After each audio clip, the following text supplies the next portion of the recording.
현재 우리나라에서 가장 유명한 스포츠 선수가 있다면 누구일까요? 네, 손흥민 선수죠. 이제 손흥민 선수는 영국 토트넘 FC에서 뛰고 있습니다. 각종 기록을 세우면서 아주 한국만이 아니라 아시아를 대표하는 선수로서 활발하게 활동하고 있는데, 작년에는 이제 세계 최고의 리그라는 프리미어 리그에서 득점왕을 차지하기도 했습니다. 대단한 것이죠. 우리가 생각하는 것보다 훨씬 더 대단한 일이라고 이야기를 합니다. 손흥민 선수 하면 그 선수를 따라오는 재밌는 논쟁이 하나 있습니다. 과연 손흥민 선수는 월드 클래스이냐 월드 클래스가 아니냐 하는 논쟁입니다. 자, 여러분은 어떻게 생각하십니까? 손흥민 선수가 정말 세계적으로 손꼽히는 톱 클래스의 선수라고 생각을 하십니까? 아니면 아직 그 수준은 아니다라고 생각을 하십니까? 부족하다고 생각하세요? 아니면 충분하다고 생각을 하세요? 충분하십니까? 충분하시죠? 네, 저도 그렇게 생각을 합니다. 아마 여기 계신 분들이 모두 충분하다는 생각을 가지고 계실 것입니다. 그런데 전 세계 언론이 손흥민 선수를 두고 월드 클래스라고 하지만 단 한 사람은 월드 클래스라고 말하지 않습니다. 누구냐면 손흥민 선수의 아버지 손웅정 씨입니다. 손웅정 씨는 이제 손흥민 선수와 함께 훈련하는 것으로 유명한데 그의 철학이 더 유명합니다. 손웅정 선수는 실패한 축구 선수였어요. 근데 그 실패한 축구 선수로서의 경험을 바탕으로 손흥민 선수가 갖추어야 할 것들을 아주 오랫동안 꾸준히 가르쳤다고 합니다. 어렸을 때부터 직접 가르친 것이죠. 그래서 부자가 함께 훈련하는 모습이 언론을 통해서 소개되기도 했는데, 그 영상이나 사진을 보면 아들보다 훨씬 더 열심히 훈련에 임하는 아버지의 모습을 볼 수 있었습니다. 왜 그렇게 훈련하냐 물어보면, 아들이 제대로 훈련하기 위해서 곁에 있는 나도 함께 똑같이 훈련을 해야 한다라는 것이죠. 본인이 게으름을 피면 아이가 그것을 보고 게으름이라는 유혹에 빠질 수 있기 때문에 자기가 더 열심히 훈련을 하고, 그렇게 하면 아들도 자기를 따라서 훈련을 하게 된다라는 것이죠. 그러니까 아무래도 많은 국민들의 관심은 어떤 방식으로 훈련했기에 손흥민 선수 같은 훌륭한 선수가 나올 수 있었느냐, 이것일 것입니다. 그래서 수많은 언론이 찾아가서 인터뷰를 했는데 손흥정 씨의 대답은 한결같았습니다. 자신은 실패한 선수로서 축구를 정말 열심히 했다고 합니다. 정말 죽기 살기로 열심히 했는데 열심히만 한 것이 문제였다는 것이죠. 아무도 기술을 가르쳐 주지는 않았다. 기술이 없는 상태에서 열심히만 하니까 이제 한계에 부딪히더라. 이런 결론을 내렸습니다. 그래서 어렸을 때부터 기본기라는 것을 그렇게 많이 강조했다고 합니다. 지금도 겨울이 되면 시즌이 끝나면 한국에 돌아와서 약간의 휴식 시간을 갖고 아버지와 함께 훈련하는 시간을 갖는다고 합니다. 대단하죠. 대단한 수준에 있는 선수임에도 불구하고 계속해서 기본기에 대한 훈련을 멈추지 않는 것입니다. 어렸을 때 잘 닦아둔 기본 기술이 선수로서의 경험과 맞물렸을 때 대단한 성장을 이루어냈습니다. 그래서 오늘 이 손흥민 선수가 대단한 성공적인 생활을 이어가고 있는 것이겠죠. 기본이 정말 중요합니다. 근데 이 기본이라는 것은 축구에 한해서만 그런 것은 아니겠죠. 모든 분야에서 기본이라는 것은 중요합니다. 공부를 할 때도 기본이 없으면 아무리 많은 시간 공부해도 성적이 잘 올라가지 않습니다. 또 취미 생활이든 어떤 생활이든 운동을 배우려고 할 때 기본적인 것들을 다 놓치고 고급 기술을 배우려고 한다면 금세 이제 실력이 늘지 않습니다. 오히려 자기의 실력이 탄로가 나죠. 뿐만 아니라 요리를 할 때도 그렇습니다. 우리가 재료를 이해하는 것, 양념을 이해하는 것, 이런 기본적인 것들을 잘 알지 못하면 아무리 훌륭한 레시피를 갖다 두어도 내가 만드는 요리는 이상한 맛이 납니다. 하지만 아주 기본적인 것, 재료에 대한 이해, 어떤 요리의 메커니즘, 양념에 대한 이해를 잘 가지고 있으면 내가 잘 모르는 음식을 만들어야 할 순간에도 기본적인 맛은 낼 수 있다는 것이죠. 기본을 이해하고 있으면 어려운 순간이 와도 잘 헤쳐나갈 수 있습니다. 인간관계도 그렇죠. 모든 인간관계의 기본이 인사라고 합니다. 그래서 인사를 잘하는 사람을 만나면 이제 일단 호감을 가집니다. 잘 모르는 사람이라도 그 사람이 평소에 인사를 잘했다면 그 사람에 대해서 좋게 생각하고, 누군가 좀 험담을 하더라도 그럴 사람이 아닌데라는 생각을 하게 되죠. 인간관계에서 기본적인 것들을 잘 지키는 것이 굉장히 중요한 이유입니다.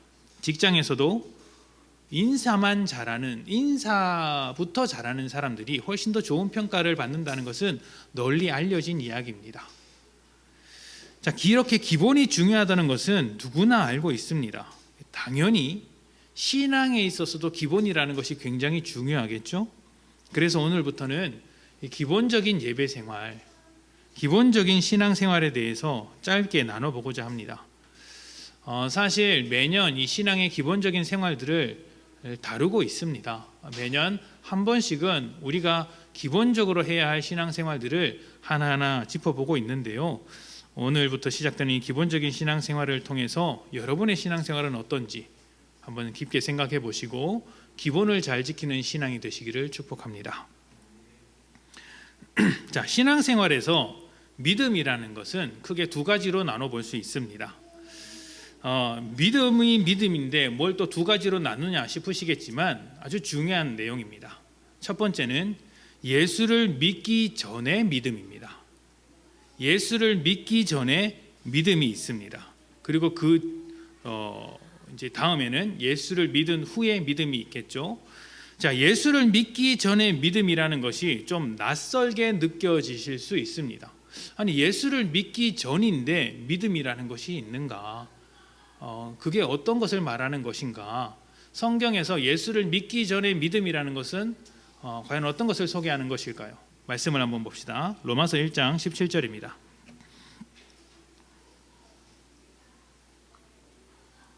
다 같이 봉독할까요? 시작.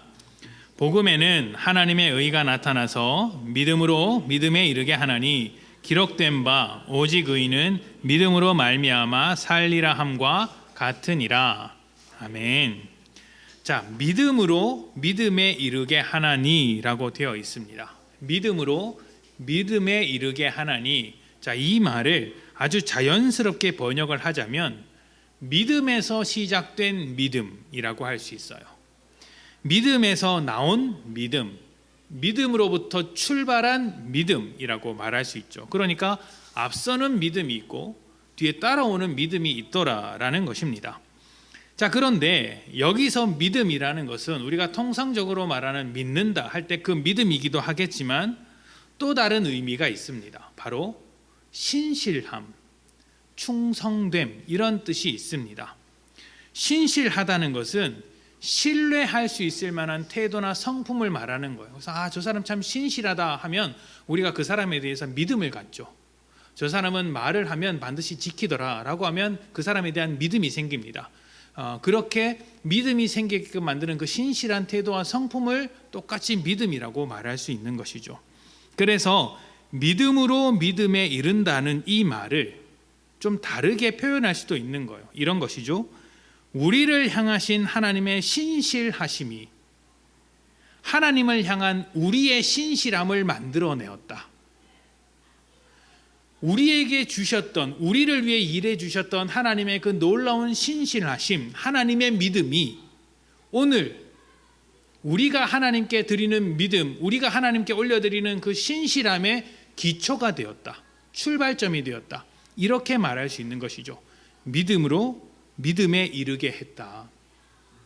자, 그런데 우리를 향하신 하나님의 신실하심이 언제 시작되었습니까? 우리가 아직 죄인 되었을 때에, 우리가 아직 하나님을 알지 못할 때에, 우리가 아직 예수를 믿지 않을 때에, 그때부터 하나님의 신실하심이 시작된 것이죠. 그래서 예수를 믿기 전의 믿음이라고 소개를 해드린 것입니다. 정확하게는 예수를 믿기 전부터 일하신 하나님의 신실하심이고 우리의 구원을 만들어 주신 하나님의 신실하심입니다.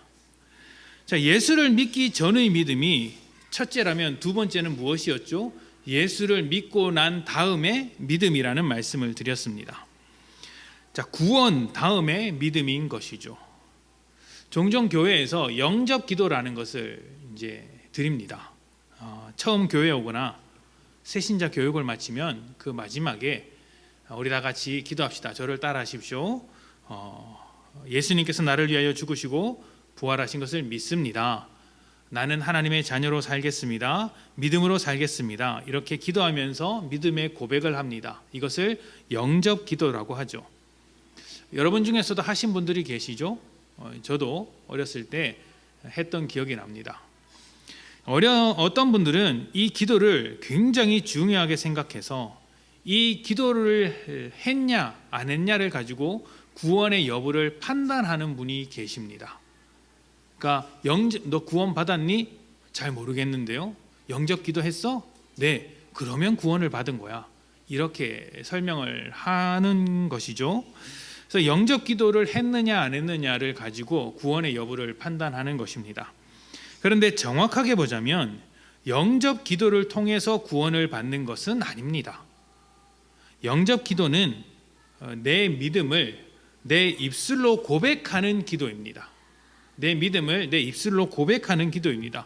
그 기도를 통해 나의 믿음을 확실하게 하고 주님의 뜻대로 살겠다고 다짐하는 것이죠.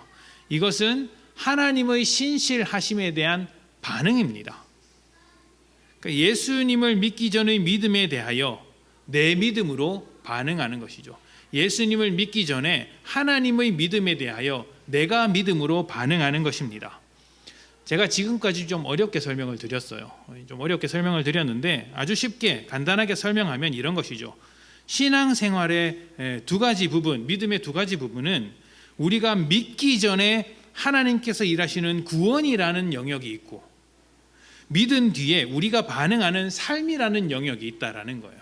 하나님께서 일하실 수밖에 없는 우리의 힘으로는 절대 할 수 없는 구원이라는 영역이 있고 구원을 받은 다음에는 우리가 살아내야 할 삶이라는 영역, 이 두 가지 영역이 있더라는 거예요. 자, 그런데 이 두 가지 영역을 뒤집어서 설명하는 경우가 생각보다 많습니다. 뒤집어서 어떻게 하냐면 구원의 영역을 우리의 열심과 우리의 반응으로 이루어낼 수 있다라고 말을 하는 거예요. 내가 어떻게 착하게 살면, 내가 하나님의 뜻대로 살면 구원을 받는다. 영접 기도를 하면 구원을 받는다. 교회를 열심히 다니면 구원을 받는다. 이런 식인 것이죠. 그리고 여기서 우리가 살아야 할 삶에서는 오히려 하나님의 일하심을 기다리는 경우가 많습니다. 나는 믿음으로 살지 않으면서 하나님께서 알아서 일해 주시기를, 하나님께서 알아서 내 삶을 바꾸어 주시기를 기다리고만 있더라는 것이죠. 기다리고만, 아무것도 하지 않고 말입니다. 이렇게 되면 어떻게 되는지 아십니까? 불가능한 일에 매달리는 꼴이 됩니다. 여러분 중에서 불가능에 도전하는 일을 즐거워하시는 분들이 계실지 모르겠습니다. 남들보다 좀 도전 정신이 있어서 어려운 일을 좀 해보는 것이죠. 제가 어렸을 때 소원이 번지 점프를 해보는 것이었어요. 여러분 해보셨습니까? 번지 점프? 그걸 못하는 대신 놀이동산에 가면 항상 그걸 했었어요. 자이로 드롭 있죠? 너무 재밌는 거예요. 여러분, 제가 쓸데없는 이야기인데 자이로 드롭이 떨어지는 순간에 껌을 뱉어본 적이 있습니까? 그 타이밍을 맞추려고 제가 굉장히 많이 탔는데 자이로 드롭에서 껌을 탁 뱉으면 동시에 떨어지면 어떻게 되냐면 제 눈앞에 껌이 공중에 떠 있습니다. 같이 이렇게 쫙 떨어지는 거죠. 너무 신기한 거예요. 재밌죠? 근데 나이가 드니까 못 하겠는 거예요. 식은 땀이 흐르고 손발이 떨리고 못 하겠는 거예요. 그래서 요즘은 제가 놀이동산을 안 갑니다. 가끔씩 이제 데리고 가면 회전목마도 안 탑니다. 회전목마를 타면 멀미해요. 이제 약해졌죠. 불가능한 일에 도전을 하고 싶어도 그게 일말의 가능성이 있을 때 도전하는 것이지 정말 안 되는 일에는 아무도 도전하지 않습니다.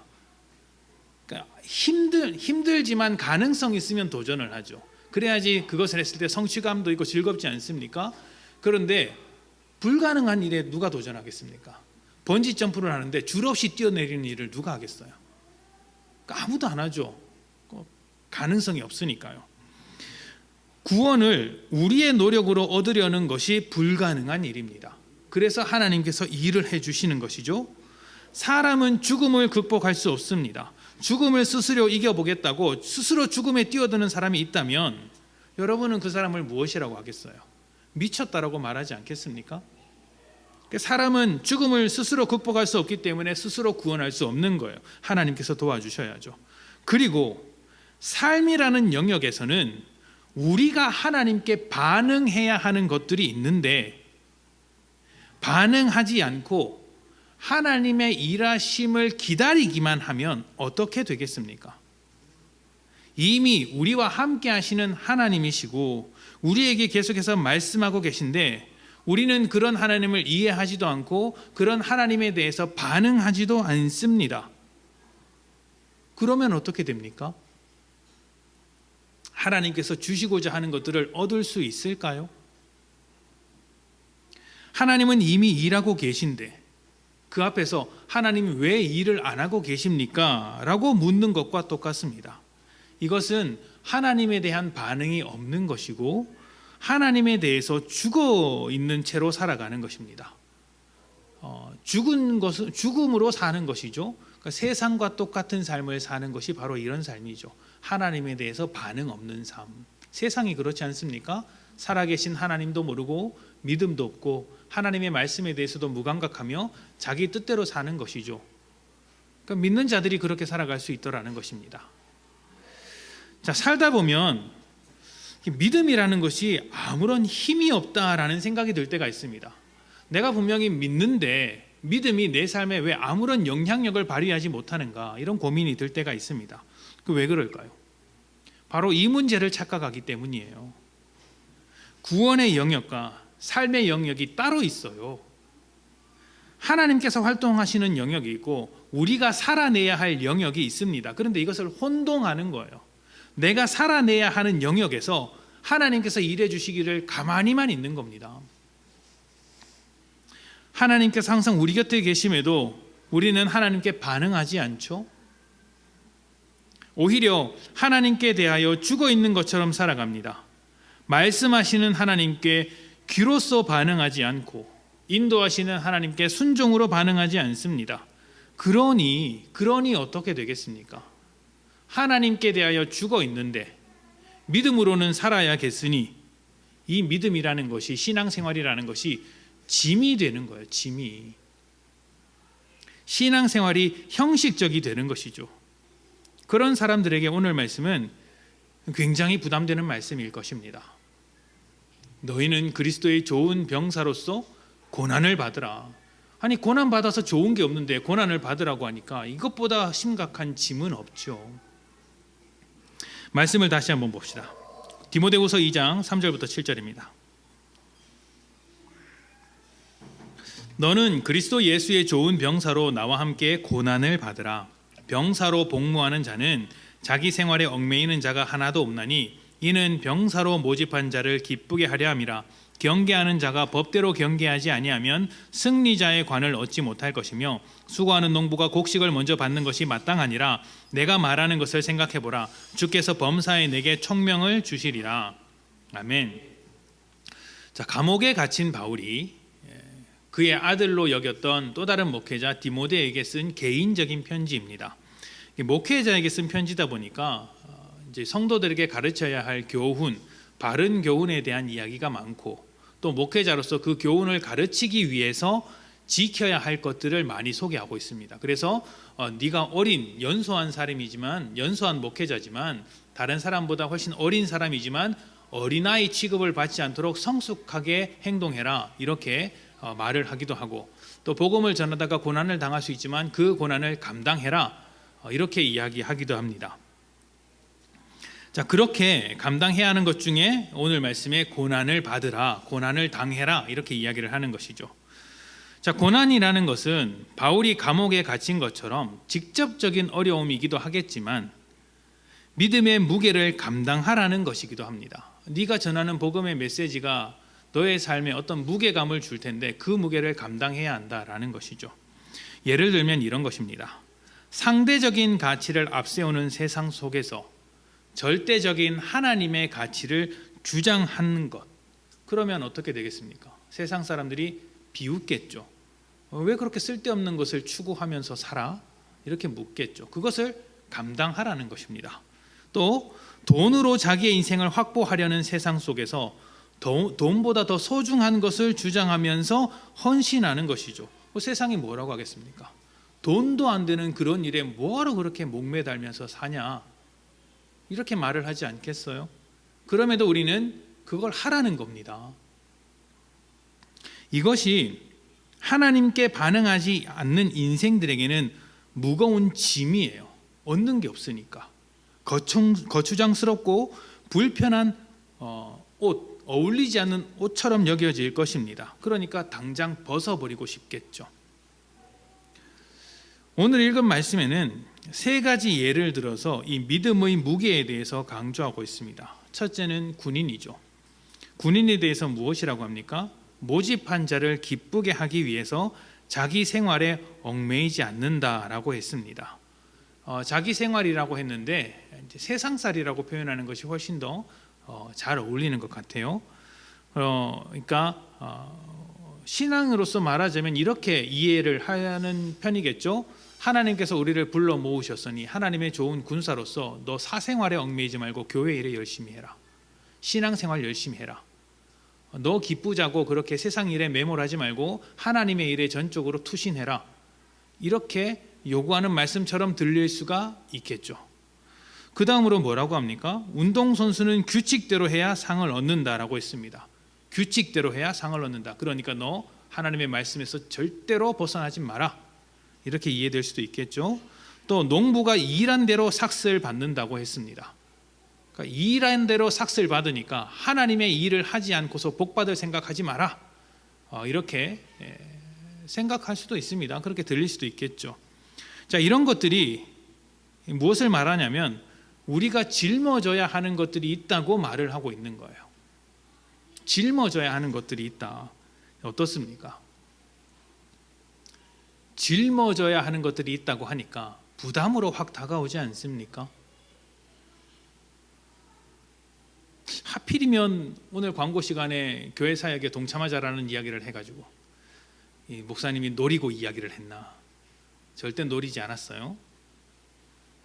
이제 그런 데다가 이제 이렇게 짐을 져라라고 하니까 하라는 소린가 말라는 소린가. 근데 이 말씀은 충성이나 헌신을 강조하면서 우리에게 무거운 짐을 지우려는 말씀이 아니에요. 오히려 반대입니다. 복음으로 살아가는 사람들이 감당해야 할 무게와 짐, 고난 같은 것들이 있는데 사실은 그것이 우리에게 너무 복된 것이라는 점을 말하고 싶은 거예요. 너 믿음으로 사느라 어려운 부분이 있겠지. 해야 되는 것들이 남들보다 조금 더 있겠지. 그런데 그게 짐이 아니라 사실은 굉장히 복된 거야 라고 설명을 하고 있는 것입니다. 자, 이렇게 한번 설명을 해봅시다.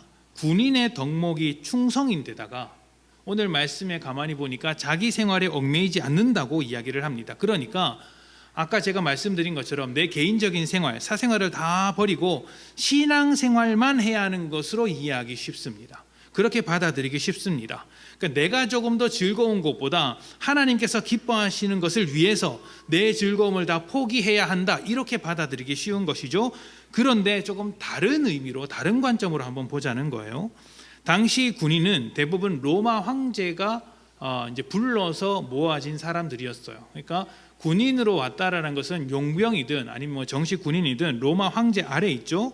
그래서 황제가 모집을 하면 황제의 말을 따르는 것이 당연합니다. 그리고 황제의 말을 잘 따라서 공을 세우고 그렇게 해서 황제를 기쁘게 하면 어떻게 됩니까? 승진하는 거예요. 성공한 군인이 되는 거예요. 출세를 보장받습니다. 신분이 높아집니다. 훨씬 더 복된 삶을 보장을 받죠. 그래서 성공하고 싶은 사람은 황제의 마음에 들기 위해서 최선을 다합니다. 다른 것에 신경 쓸 여력이 없죠. 그러니까 네가 황제가 주는 성공을 맛보고 싶다면 황제를 위해서 열심히 일하는 게 마땅하지 않느냐? 너 다른 거 신경 쓸 거 있어? 지금 그게 최우선 목표인데 그러면 너 열심히 해야지, 군생활 열심히 해야지, 지금 이렇게 이야기를 하는 겁니다. 규칙대로 경기하는 것도 마찬가지입니다. 어떤 선수나 우승을 하고 싶어 하죠. 그런데 우승을 하기 위해서 규칙에서 벗어나면, 편법을 쓰거나 잘못된 방법으로 경기를 치르면 어떻게 됩니까? 아무리 대단한 기록을 남겼더라도 상을 받지 못합니다. 상을 받으려면 규칙대로 경기를 해야 합니다. 당연한 이야기예요. 또 일을 한 사람이 자기의 몫을 받습니다. 반대로 자기 몫을 받으려면 일을 해야죠. 너무 당연한 이야기잖아요. 너무 당연한 이야기예요. 바울은 지금 이 당연한 이야기를 하고 있는 겁니다. 믿음으로 하나님께 반응하는 삶을 사는 것, 믿음의 무게를 감당하면서 사는 이유가 무엇이냐면 우리에게 그것이 훨씬 더 복되고 좋은 것이기 때문입니다. 이것을 놓쳐서는 안 돼요. 제가 입버릇처럼 신앙생활은 좋은 것이다, 복된 것이다 말을 하고, 헌신하는 것이 좋은 것이다, 믿음으로 사는 것이 세상과 비교할 수 없을 만큼 좋은 것이다라고 말을 하고 있는데, 이 점을 놓쳐서는 안 됩니다. 그러니까 좋은 것을 얻기 위해서는 그것을 얻기 위한 삶을 살아가야 하는 거예요. 좋은 것을 얻기 위해서 나쁜 행동을 하는 사람이 있습니까? 직장에서 성공하기 위해서 퇴직하는 사람이 있습니까? 군인으로서 성공하기 위해서 적군에게 충성하는 사람이 있습니까? 이게 말이 안 되잖아요. 공부를 잘하기 위해서 게임하는 사람이 있습니까? 공부를 잘하려면 공부를 해야 하고, 운동을 잘하려면 운동을 하는 것이죠. 너무 당연한 이치 아닙니까? 그 이치를 말하고 있는 거예요. 예전에 제가 이 교회를 세우기 전에 엄청 많이 고민을 했었거든요. 어느 지역에다 할까? 교회는 어떤 모양으로 할까? 어떤 이제 디자인으로 할까? 우리 교회 오시는 분은 어떤 분들일까? 그러면 내가 어떤 방향으로 목회를 해야 될까? 진짜 성격 참 그렇죠. 그런 것들을 다 생각해서 한번 이제 고민을 해봤어요. 그 중에 하나가 카페 교회에 대한 이제 고민이었어요. 이제 한창 좀 유행처럼 지나가는 순간이 있었거든요. 그래서 카페를 하면서 주일은 그 공간을 교회로 해서 이렇게 모을까 고민을 했습니다. 그러면서 굉장히 많은 분들을 만났어요. 직접 카페 교회를 운영하시는 분도 만나고, 카페 교회를 잘하고 있는 분도 만나고, 잘 못하고 있는 분도 만나고, 또 카페를 운영하시는 사장님, 교회를 안 다니지만 카페만 잘하시는 사장님한테 가서 이렇게 한번 이제 또 이야기도 들어보고 이야기를 나눠보고, 이런저런 이야기를 정말 많이 했습니다. 또 제 자신이 커피에 대한 관심이 되게 많았었고 좋아하고, 또 맛있는 커피를 찾아다니러 전국을 돌아다니는 그 한량의 세월을 보냈기 때문에 이제 하고 싶었던 것이죠. 해보고 싶었던 겁니다. 근데 알아보니까 그게 만만치 않은 거예요. 만만치 않은 거예요. 그러니까 얼핏 생각해 보면 카페 교회를 할 때 장점이 있습니다. 얼핏 생각하면 어떤 장점이냐면, 일단 이제 카페를 운영하면서 생기는 수익이 있기 때문에 그 목회자의 이제 생활비를 책임이 되지 않습니까? 그러니까 카페에 나오는 수익으로 목회자의 생활비가 책임이 되지 않습니까? 그러니까 교회가 재정 문제로 어려워지진 않겠구나라는 생각이 들었어요. 그 두 번째는 카페라는 것이 어차피 어떻게든 이제 많은 사람들이 오고 가는 장소이기 때문에 전도의 기회가 많아질 수 있겠구나라는 생각이 드는 겁니다. 많은 사람들을 만나는 것은 전도의 기회가 그만큼 열리는 것이니까요. 그러니까 확실한 장점이죠. 그런데 제가 포기를 했습니다. 왜냐하면 그 상상 속의 장점을 현실로 만들기에는 거의 불가능한 거예요. 자, 일단 제가 손님으로 카페에 가면 특별한 의도를 가지지 않는 이상 사장님과 대화를 해본 적이 없습니다. 여러분은 카페에 가서 메뉴를 주문하는 것 외에 사장님과 대화를 해본 적이 있습니까? 저는 잘 없는 것 같아요. 언제 대화합니까?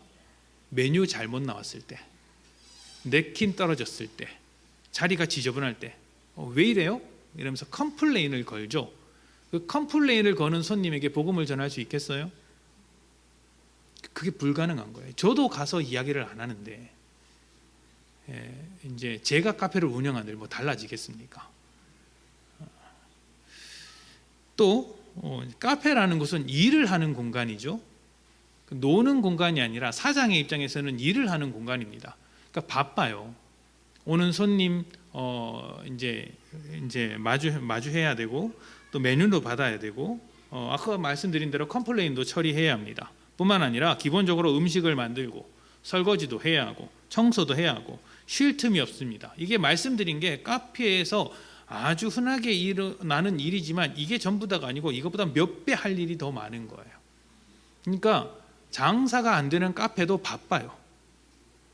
그러니까 손님을 신경 쓸 여력이 없다라는 것을 확인을 했어요. 그러니까 그곳에서 카페의 목적과 다른 무엇인가를 더 한다는 게 불가능해 보였습니다. 거기서 뭐 성경 공부를 한다든지 전도를 한다든지 이거 자체가 이거 안 되는구나 알게 되었어요. 더 중요한 것은 카페 때문에 교회 사역을 할 수 없다라는 거예요. 카페에서 이제 성경 공부 모임을 하거나 기도 모임을 하거나 예배를 드리려면 일단 카페 문을 닫아야 합니다. 문을 닫아야죠. 그런데 영업을 중지하는 일이 카페를 운영하는 측면에서 볼 때는 만만치 않겠다는 생각이 들었습니다. 돈이 많아서 카페 공간 따로 교회 공간 따로 이렇게 만들면 좋겠죠. 그런데 저한테 그런 돈이 없습니다. 카페 공간이 있으면 그 공간 안에서 다 해결을 해야 되는 거예요. 근데 제가 예배를 드린다고 성경 공부 모임을 한다고 문을 닫아버린다고 해보십시다. 여러분은 하루에 한 두세 번 문 닫는 카페를 방문하시겠습니까? 가니까 문 닫혀 있어. 근데 이게 언제 또 열지 몰라. 가시겠어요? 저도 안 갑니다. 그러니까 그렇게 카페를 하는 건 망하는 지름길인 것이죠. 그렇다고 카페를 하려면 원래 목적인 교회를 못하지 않습니까? 그러니까 이것도 못하고 저것도 못한다라는 거예요.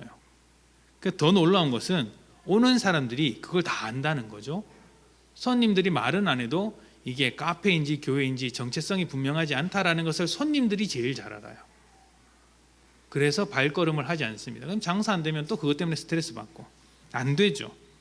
그래서 제가 목회만 하자, 교회만 하자라고 결정을 했습니다. 지금 돌이켜보면 너무 잘했다는 생각이 듭니다.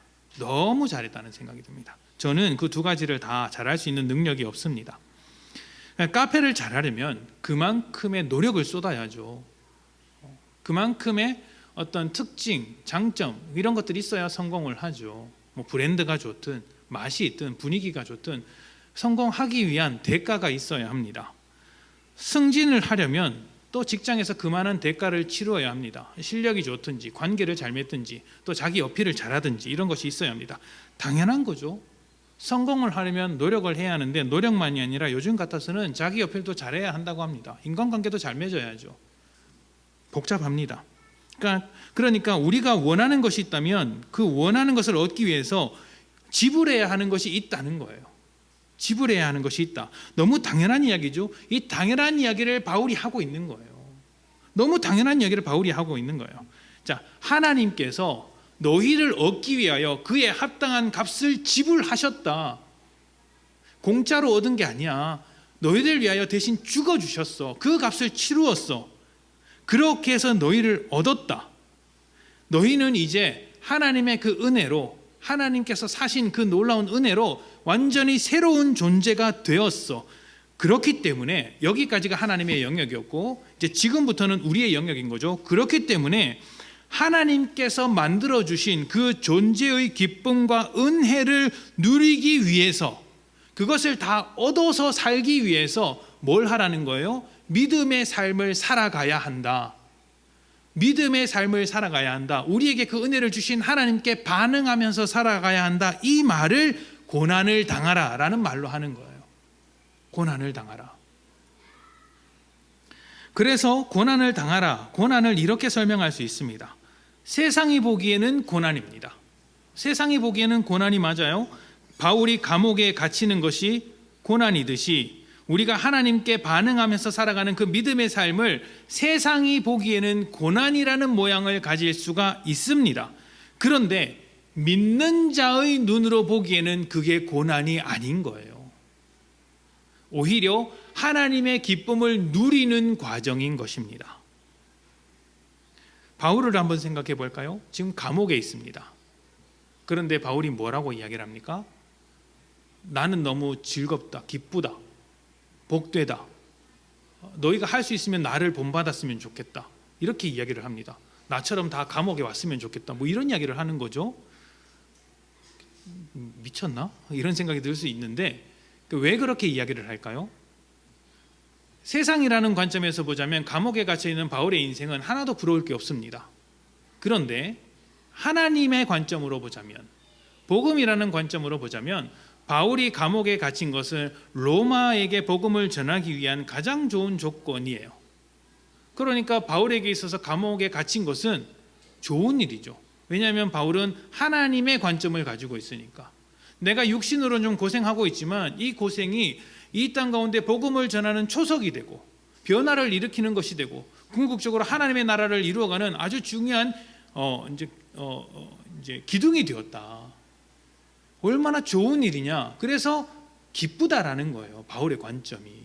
그러니까 이것은 하나님의 나라를 알지 못하는 세상으로서는 도무지 이해할 수 없는 관점이죠. 그런데 하나님의 나라를 알고 있는 사람들의 눈에 보기에는 기쁜 것이죠. 즐거운 것이죠. 자, 디모데후서 1장 9절부터 10절입니다. 자, 우리가 디모데후서 2장을 읽었는데 2장을 말하기 전에 바울이 1장에서 이런 이야기를 해요. 9절부터 10절입니다. 하나님이 우리를 구원하사 거룩하신 소명으로 부르심은 우리의 행위대로 하심이 아니요. 여기서 행위대로 하심이 아니요는 우리의 노력으로, 우리의 힘으로, 우리의 실력으로, 우리의 믿음으로, 우리의 영접 기도로 된 것이 아니다라는 거예요. 그런 것이 아니라 오직 자기의 뜻과 영원 전부터 그리스도 예수 안에서 우리에게 주신 은혜대로 하심이라. 하나님께서 은혜대로 우리를 구원하셨다. 우리를 그렇게 불러주셨다라는 것이죠. 그렇게 되었으니 이제 10절입니다. 이제는 새롭게 접어드는 것이죠.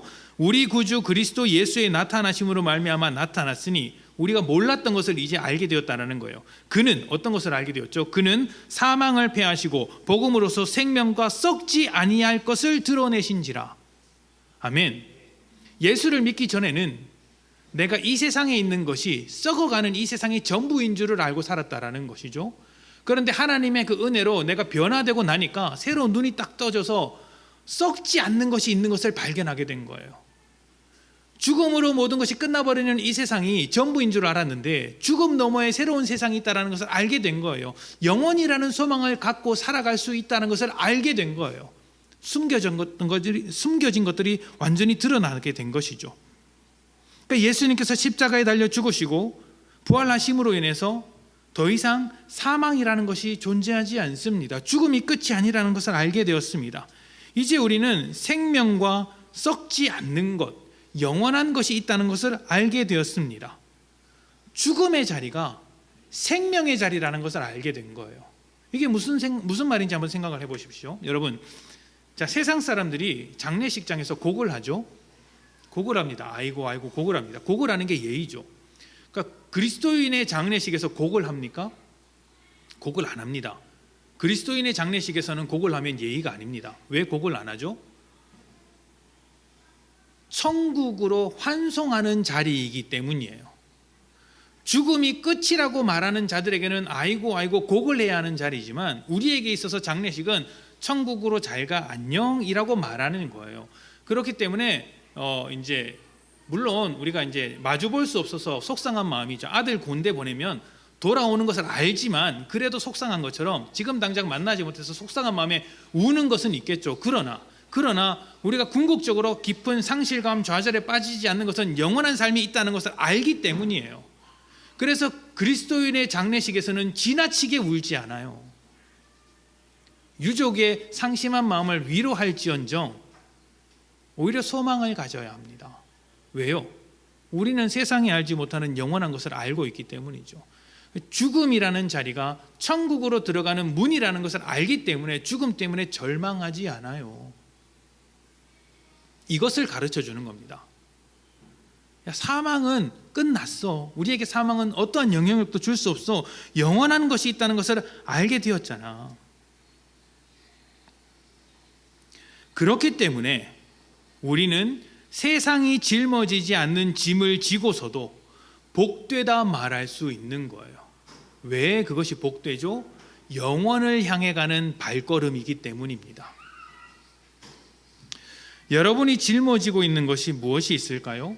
믿음이라는 이름으로 여러분이 짊어지고 있는 것들을 생각해 보십시오. 여러 가지가 있겠죠. 가정에서, 믿지 않는 가정에서 부담스럽게 살아가는 모양이 있을 수도 있고요. 또 믿지 않는 자들이 모여있는 직장 속에서 믿음을 지키느라 어려움을 당할 수도 있을 겁니다. 세상이 보기에는 야 그렇게 고생을 하는데 왜 교회를 다녀라고 말할 수 있겠지만, 우리는 영원이라는 관점을 가지고 있는 거예요. 그들은 그렇게밖에 말할 수 없겠죠. 근데 우리는 아니에요. 영원한 삶을 살잖아요. 그러니까 그 관점을 가지고 있으니까 그들이 불쌍해 보이는 것이죠. 왜 저걸 모를까?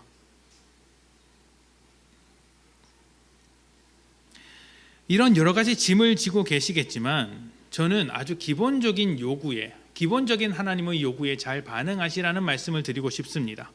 기본부터 하고 그리고 나서 그 다음 큰 믿음으로 나아가는 것이죠. 가장 기본적인 것이 무엇일까요? 예배입니다. 예배입니다. 예배 생활이죠. 하나님은 우리가 예배하길 원하십니다. 그런데 그 요구에 반응하는 여러분의 마음은 어떻습니까? 무겁습니까? 예배를 드리는 이 시간이 아무 의미 없고 아깝습니까? 그렇다면 여러분은 하나님께서 여러분에게 주신 영원한 가치를 잊어버리고 사는 것입니다. 하나님께 반응했을 때 찾아오는 그 기쁨을 다 잃어버리고 하나님과 동행하는 삶의 행복을 외면하면서 세상과 다를 바 없이 사는 것이죠. 제가 왜 예배를 기본적인 신앙생활이라고 말씀드리는지 아십니까? 예배만큼 쉬운 게 없어서 그렇습니다. 여러분이 예배 때 뭘 합니까? 아무것도 안 하지 않습니까? 성경 읽기나 기도하는 건 여러분이 뭘 해야 합니다. 근데 예배는 뭘 합니까? 와서 가만히 있지 않습니까? 일주일에 한번 가만히 있는 이것도 제대로 못 지키면서 하나님께서 주시는 그 놀라운 은혜, 풍성한 것들을 어떻게 누릴 수 있다고 이야기를 하겠어요?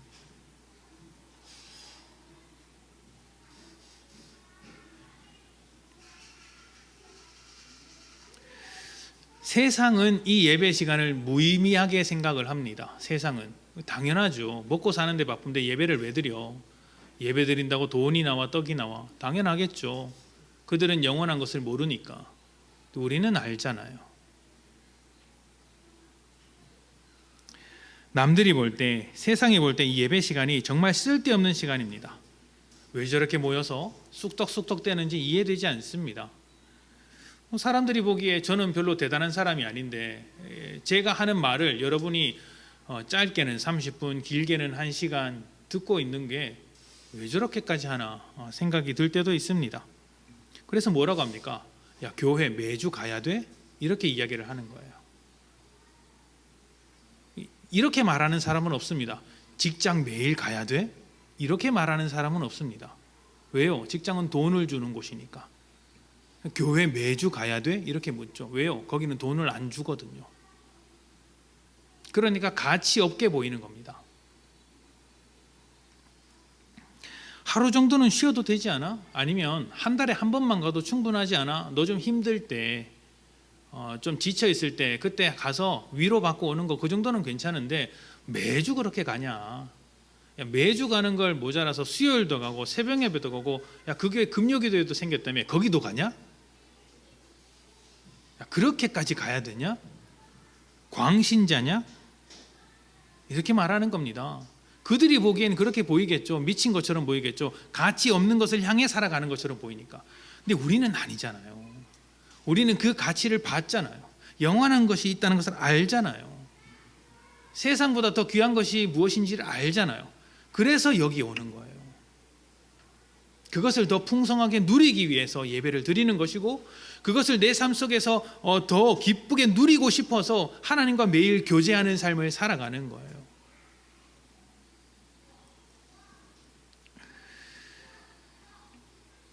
하나님은 사람이 복되고 기쁘고 행복하시기를 원하십니다. 하나님은 사람이 행복한 것을 정말로 기뻐하십니다. 그래서 사람이 자기의 기쁨을 위해 살아가는 것을 허락하십니다. 여러분이 여러분의 기쁨을 위해서 뭘 하든지 하나님께서 그것을 좋아하세요. 좋아하세요. 뭐 이런 말씀 드리면 싫어하실지도 모르겠지만 여러분의 식구들 중에서는 여러분이 게임하면서 행복하는 것을 싫어하시는 분도 계실지 모르겠지만 하나님께서는 그것을 허락하십니다.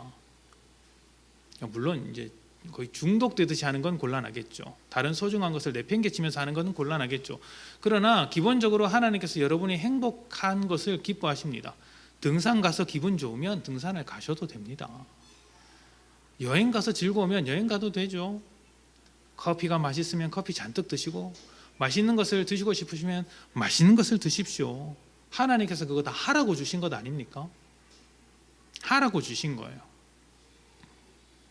그런데 하나님께서 그렇게 사람들이 자기의 기쁨을 위해서 살아가는 것을 허락하셨고, 허락하실 뿐만 아니라 적극적으로 권장하셨는데 사람들이 어떻게 행동을 하냐면 그 기쁨을 죄 속에서 찾는 거예요.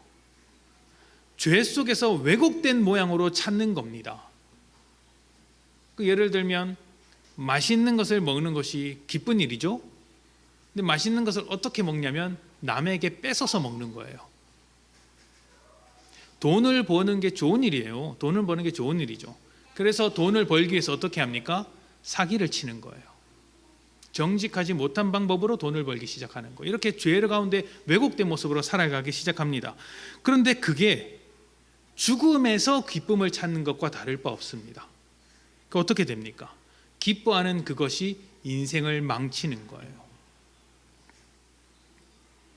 이것을 안타깝게 여기신 하나님께서 우리에게 찾아오신 것이 구원입니다. 그게 아니야. 진리가 있어. 영원한 것이 있어. 이 세상이 전부가 아니야. 더 귀한 것들이 있어. 라고 가르쳐 주시는 것이죠. 그리고 그 가르쳐 주신 것에 반응하여 살아가는 것이 믿음의 삶입니다. 그래서 어떻게 살아요?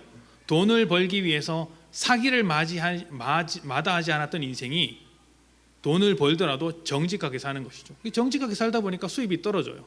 그런데 더 중요한 가치가 있기 때문에 그렇게 사는 거예요. 대표적인 인물이 누가 있죠? 삭개오가 있지 않습니까? 삭개오는 돈을 벌기 위해서 민족의 등을 쳐먹던 사람이었어요. 고리 대금업을 아주 악랄하게 했던 세리였어요. 그런데 예수를 만나고 나서 더 귀한 것이 있다는 것을 알게 되고 어떻게 변합니까? 자기가 빼앗은 것이 있다면 4배를 갚겠다고 이야기하지 않습니까? 성경에는 2배를 갚으라고 돼 있어요. 제가 기억하는 것이 맞다면 2배를 갚도록 돼 있어요. 근데 삭개오가 4배를 갚겠다고 하는 겁니다. 왜 그런 손해를 마다하지 않을까요? 더 크고 놀라운 어떤 그 영적인 세계의 영원한 것을 깨달았기 때문입니다.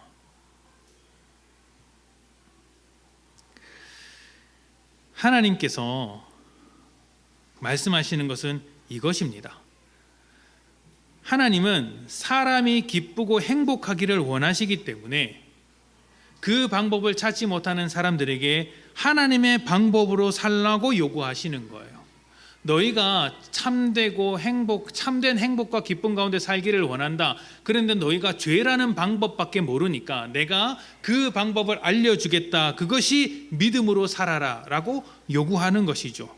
그러니까 군인으로서 성공을 위해 충성해야 하듯이, 선수가 우승하기 위해서 규칙을 따라야 하듯이, 일꾼이 그 몫을 받기 위해서는 일을 해야 하듯이 하나님께서 열어주시고 요구하시는 뜻 안에서 살아갈 때 하나님께서 만드신 그 행복한 삶을 누릴 수 있다라고 말을 하는 거예요. 그게 뭐예요? 고난을 받으라. 왜 고난으로 설명을 할까요? 이 세상은 도무지 이해할 수 없는 것이기 때문입니다. 세상은 그것을 가치 있게 생각하지 않는데 우리는 가치 있게 여기잖아요. 그러니까 고난이 우리가 가진 것들을 가장 잘 설명해낼 수 있는 거예요. 세상과 다른 것을 가장 잘 설명해 줄 수 있는 거예요. 우리의 믿음의 크기와 수준이 바울과 같다면 감옥 속에 갇혀서도 복되다, 기쁘다 말씀하실 수 있겠지만 저를 비롯해서 여러분 모두 그럴 만한 수준은 아닌 것으로 보입니다. 그렇다면 가장 기본적인 것에서부터 반응을 하시라는 겁니다. 하나님께서 예배를 요구하실 때 예배하십시오. 하나님 좋으라고 예배하라는 게 아니라 여러분 좋으라고 예배를 요구하는 것입니다. 말씀은 어떻고 기도는 어떻죠? 여러분을 복되게 만드시려는 하나님의 요구 아닙니까? 그런 것들을 다 외면하면서 하나님 내게 복 주십시오, 은혜를 더하여 주십시오, 하나님 나와 함께 해 주십시오 기도한들 그건 하나님을 무시하는 것이죠. 예배를 통해 하나님을 더 깊이 만나도록 이 예배의 시간을 소중히 여기십시오. 그리고 예배 가운데 적극적으로 나오십시오. 여러분의 예배 생활을 잘 만들어 가십시오. 거기서부터 시작하는 겁니다. 거기서부터 시작하는 거예요. 우리가 예배로 하나님께 반응할 때 하나님께서 우리에게 허락하신 그 놀라운 은혜와 기쁨을 다 누려갈 수 있을 것입니다. 여러분의 삶이 예배의 삶이 되어서 하나님의 축복으로 가득하시기를 소망합니다. 함께 기도합시다.